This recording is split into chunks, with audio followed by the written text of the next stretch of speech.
Hey,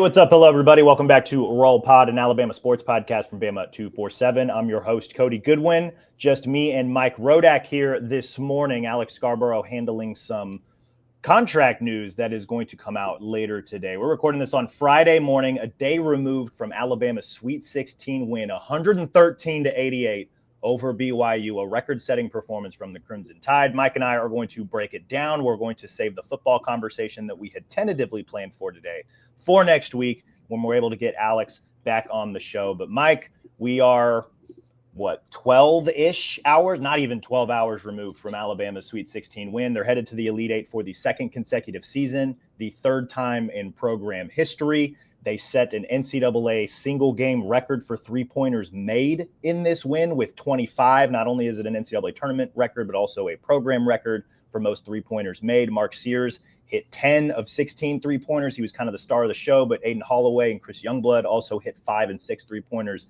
apiece.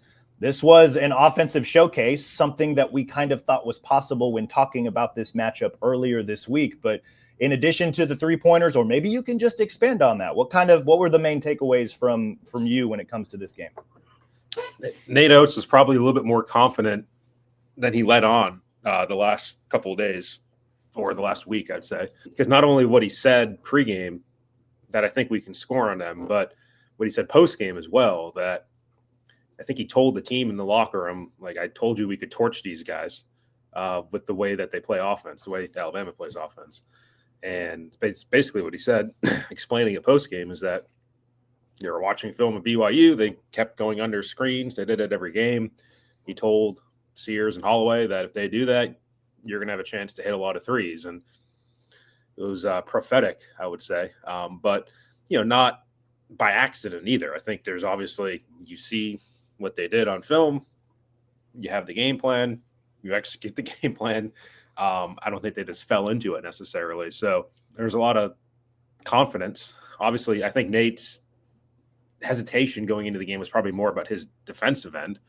And, they were good. They weren't, he said they needed to be elite defensively to win this game. I don't know if they were elite just kind of relative to everything else, but within this game, they were good enough. I think he even mentioned it post-game, like, you only need to be 1 point per possession higher, or 0.1 points per possession higher than the opponent to win the game. So, BYU was 1.2, I think they finished the game. 1.15. Yeah, 1.15. Alabama was 1.5. So one of those games where the defense doesn't really matter. Granted, you looked up 7 or 8 minutes into the second half. It was a 7-point game. As good as Alabama was shooting, that game was still within reach for BYU, and they weren't hitting their shots. That's a team that came in as a better 3-point shooting team than Alabama. They were averaging 10.6 a game. I think that was top 30 in the country. Started like 1 of 12, 1 of 13, I think it was. They finished 6 of 30. They hit a few towards the end. And Alabama came in 119th in the country, averaging about 10 a game, a little bit less than BYU.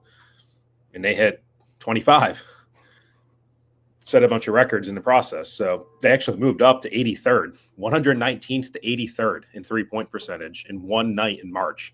Given all the data we have for this entire season going back to November, they moved up 40-something spots in one night. That's kind of crazy. Yeah, that's kind of crazy when you're talking about the big numbers that we have at this point of the year, to have a percentage change that much. So that's what sort of game this was. We've seen games like this from Alabama the last 5 years, really, last 6 years of the Nate Oates era. These games happen, and they're exciting as hell. And it's just a matter of what comes after it, and what does the next game look like, because Duke is good. And I think Nate, when he talks later today, Friday afternoon, I think he's probably going to quickly turn the page to whatever we just did last night doesn't matter, and now we need to do everything again. and start fresh against Duke, I think is going to be his message. Yeah, which is a totally fair message, and we'll touch on that matchup here in a minute. But I wanted to kind of few more stats from that game, or just kind of things of note. I suppose you mentioned BYU making the run in the second half, or at least early in the second half. They went on, what was the math real quick in my head, a 14-5 run. They got within 7, and then very quickly Alabama snapped right back into action. 12-2 run put them up 17. More or less cruised the rest of the way. You mentioned BYU's 3-point shooting. They struggled mightily. They went 6 of 30 from beyond the arc. BYU did. That's 20%. That is a pretty significant step down from their in-season average. They were getting a lot of shots at the rim, but the way Alabama was shooting the three, that really doesn't matter. Alabama shot, again, 25 of 51 from 3-point range. They took 15 non-3-point shots. They made 10 of them. So just an incredibly efficient offensive performance. Alabama averaged 1.5 points per possession. We touched on that. I wanted to ask you this, Mike, because you kind of touched on this in a story that you wrote last night, just BYU's defensive tactics. I know that they're not the most, this is a team that runs on offense, right? They're very much the opposite of St. Mary's, who Alabama beat in the second round. Offense is their bag. You mentioned the 3-point shooting success. I think they were top 10 offensively in Ken Palm's offensive efficiency metrics. We kind of figured this would be a shootout, but when it came to the defensive side of the ball, BYU struggles quite a bit. I think their defense ranked 71st by Ken Palm. Looking at them now after this game, they dropped from 71st to 82nd after allowing 113 to Alabama. So another pretty wicked, fluctuation there. Were you surprised by the way BYU tried to play defense against Alabama? I know you talked to BYU coach Kevin Young, and we got to talk to a few Alabama players. They basically let them shoot whatever they wanted from beyond the arc, which seems kind of crazy. What did you make of that? Right. It's an NBA coach, basically, in Kevin Young, who doesn't have a ton of college experience, but he's like Nate Oates. So I think they think alike. This was kind of the way that, BYU runs its offense similarly to Alabama. And that was kind of Kevin Young's message. This is how we would defend ourselves. This is what's worked against us. And, I don't know if Nate Oates necessarily would agree, but that's what Kevin Young kind of ran with and said, we're going to sag off and we're going to protect the paint, because BYU doesn't have the rim protector. They don't have a ton of height down low. I think 6'7" and 6'8" are their two front court players, which compared to Cliff and Grant and Sherelle, you're giving up 3 or 4 inches there. And, if you're not going to help in the paint, you're really opening yourself up to lobs. You're opening yourself up to Sears getting in there and doing what he does. And if you're really going to attack the 3-point line, you're giving up a lot down low. And that's what Kevin was saying is they're third in the country in 2-point percentage. Alabama is. I think he said they led power conference teams in points in the paint. So that's kind of what he thought Alabama's strength was, which, again, we've talked about it. That probably is their bigger strength this season, despite kind of their reputation and what Oates' system is. They haven't always been a great 3-point shooting team this year. So I think his whole philosophy was, I'm not going to be afraid of that. But if it happens, then it sort of happens. And once it did happen and they were cutting under the screens and Sears was hitting the shots, he was basically gambling and saying that's not going to continue. But it did continue. So, you can kind of sense the helpless feeling that they had. And Kevin Young was, when I asked him about it, was sort of saying, I'm not the sort of coach that just wants to say there's nothing I can do. He probably shouldn't say that either, because he's paid a lot of money to figure out the solutions. But you got the sense it was just one of those games where the opponent's we don't know what to do. We don't have the right personnel either to really deal with it. So, again, not to spin it forward too much, but that's kind of where we're at. It's a quick turnaround eventually. Is Alabama's going to have to figure out a way to do it against a team that does have the personnel in Duke. You talk about St. Mary's defense, BYU's offense, combine it together and make both of them better, and that's Duke. Duke has number 1 offense in the country and a top 5 defense, and they're just good all around, and they have good players all around because they're Duke. So that's kind of what Nate was also saying is Duke's probably going to run us off the 3-point line a little bit more. But even if they do that and we can get into the paint, they have a 7'2" guy with a 6'9", or whatever, 9'8" wingspan, and then they have Cooper Flagg. And we're going to have to deal with that. And that's going to be a little bit different than what BYU is offering us. So different challenge and a hell of a game, a hell of a matchup. The UConn game last year was probably the biggest game in program history. This might be the second biggest game in program history.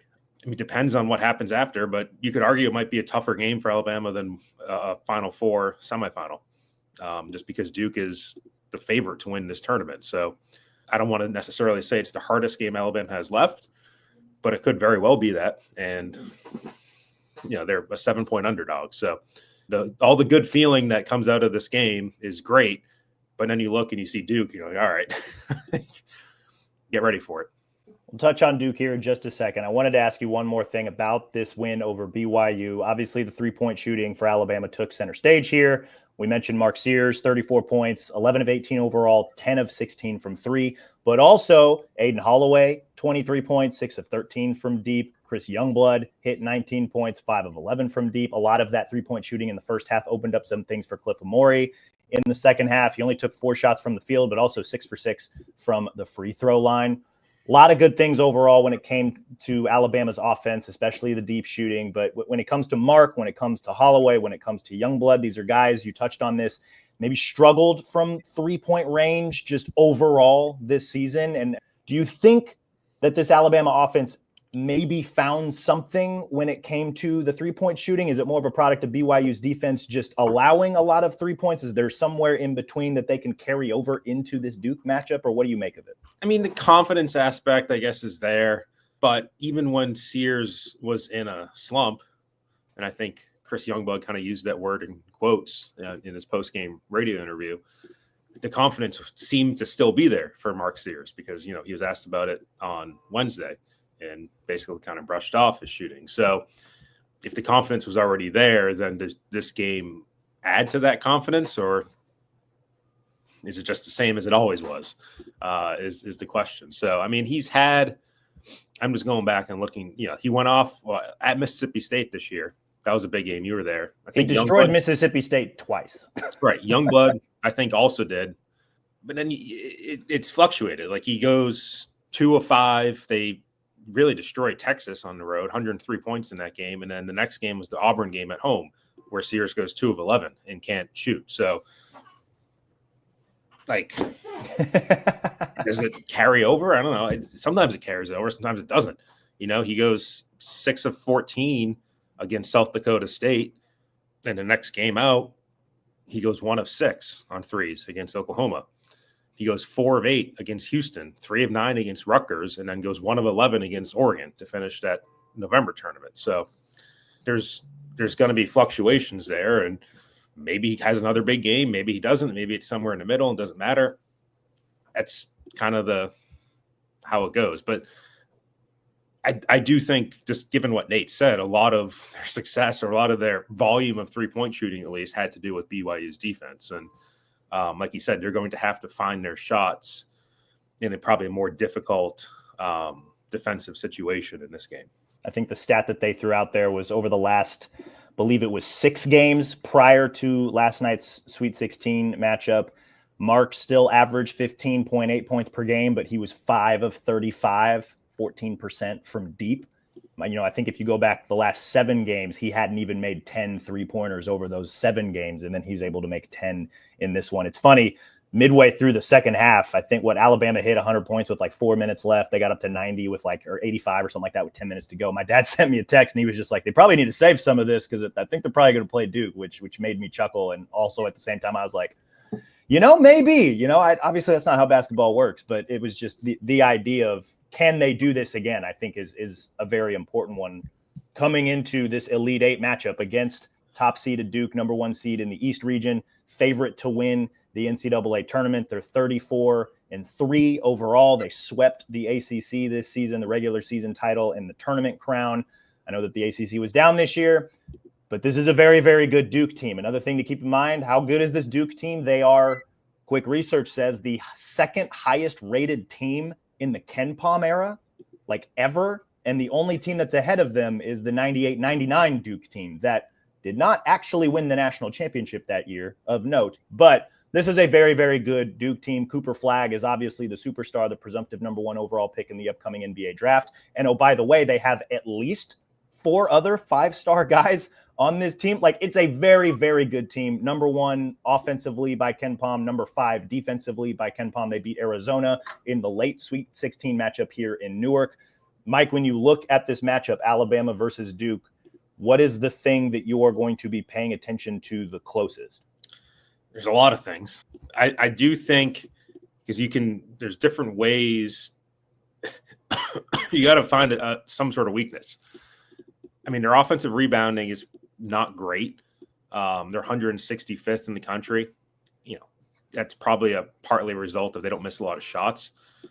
Their turnovers forced per game is 221 in the country. So they're not going to turn you over, which could be a good thing for Alabama, because Alabama does turn the ball over a lot.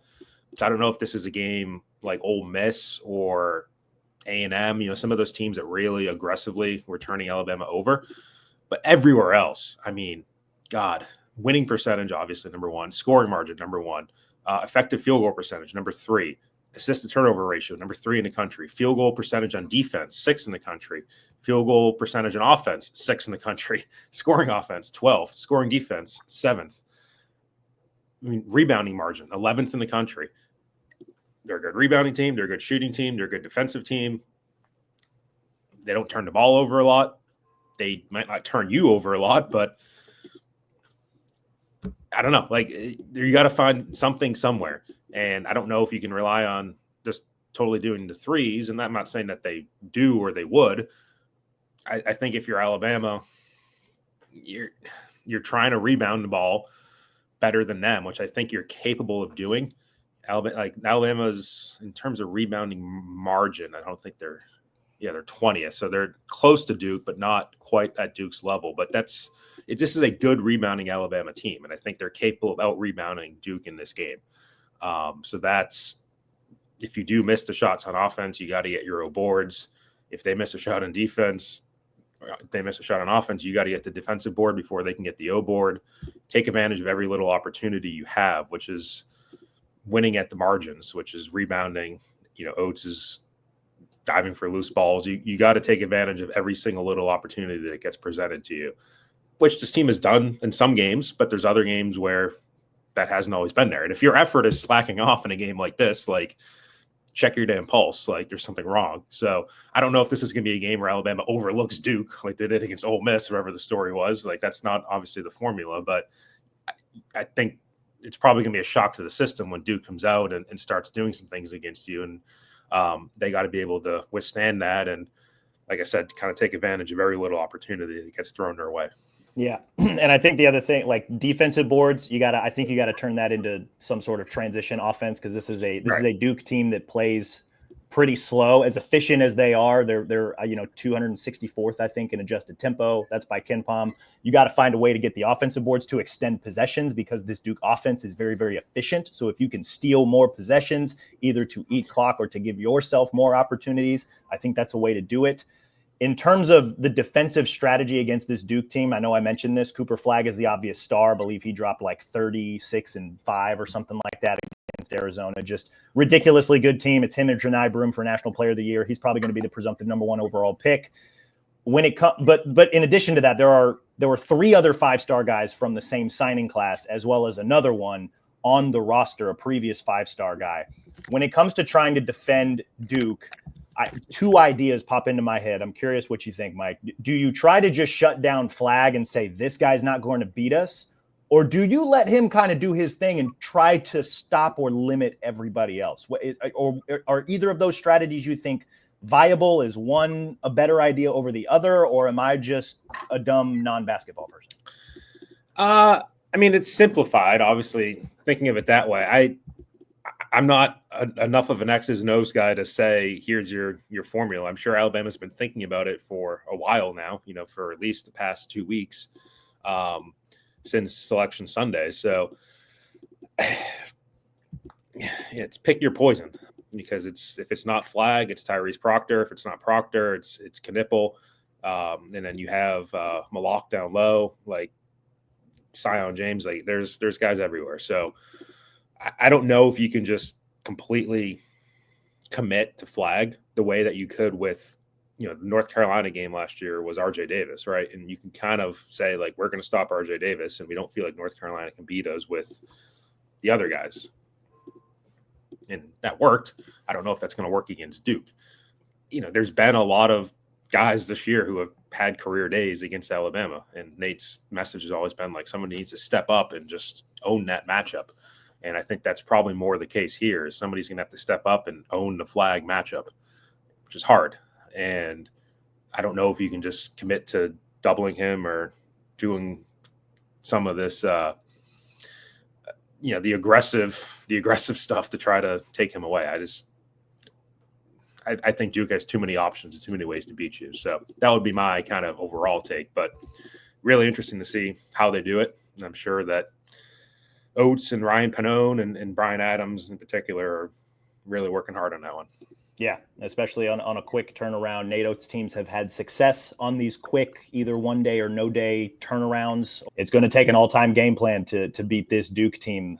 Tip-off is 7:49 p.m. Central Time, 8:49 p.m. local time here in Newark. TBS and True TV will carry the broadcast. That's all we've got here this morning, guys. We wanted to make it a quick one since we know it's going to be a quick turnaround before Saturday's Elite Eight game, the NCAA quarterfinals between Alabama and Duke. Big one, very, very big one. Alabama seeking their second trip ever to the Final Four, and they're going to have to beat a blue blood in order to get there. But that's all we've got today. We'll be back probably sometime Monday, Tuesday, depending on travel schedules and availability. But we'll discuss what happens in this game. Maybe we'll even discuss what happened this past week when it came to Alabama spring football. So be sure to be on the lookout for that early next week. In the meantime, though, be sure to rate and review this show wherever you listen to your podcast, Apple, Stitcher, Spotify, even our Bama 247 YouTube page. Subscribe to Bama 247 and 24/7 Sports. You can get all of our coverage on the Crimson Tide, whether it's spring ball or men's basketball teams run through the NCAA tournament. So be sure to subscribe. Put a link to that in the show notes. As always, we appreciate you guys for listening. We will talk to you all again soon.